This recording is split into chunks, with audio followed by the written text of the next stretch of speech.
Maligtas man sa kasong kriminal, hindi raw lusot sa kasong sibil ang pork barrel scam whistleblower na si Ben-Hur Loy. Ngayon pa lang gusto nang bawiin ng AMLAC o ng Anti-Money Laundering Council ang mga bank account at ari-arian ni Loy at ng kanyang pamilya na posible raw katas ng pork barrel scam.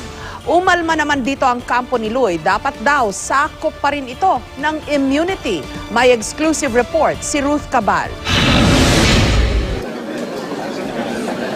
Kung matutuloy bilang state witness sa pork barrel scam case, hindi makakasuhan ng kasong kriminal si Ben-Hur Loy. Pero hindi pa lusot sa civil forfeiture case ang star witness ng gobyerno. Dito posibleng samsamin ang mga bank account at ari-arian ni Loy at ng kanyang pamilya na posibleng konektado sa scam.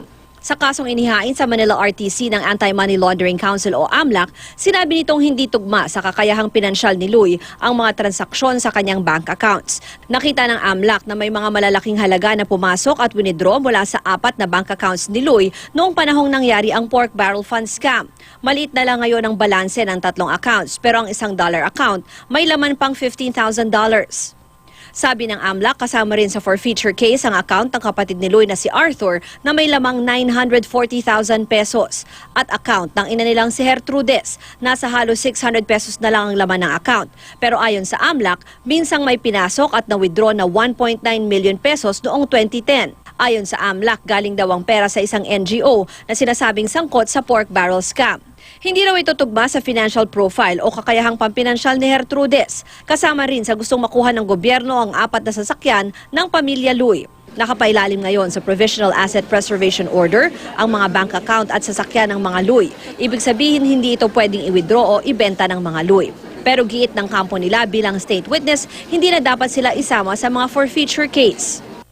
Position namin na dapat mag-apply dito yung immunity ni Ben-Hur.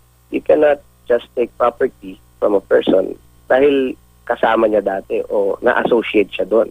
Kailangan ma-prove yan na illegal po talaga yung mga properties na meron sila. Pero giniit ng AMLAC sa korte, hindi naman tinanggi ni Loy na may mga pondo siyang nakuha mula sa scam. Ang mga benepisyo rin daw ni Loy sa ilalim ng Witness Protection Program ay may bisa lang sa mga kasong kriminal at hindi sa civil case tulad nito. Ruth Cabal, GMA News.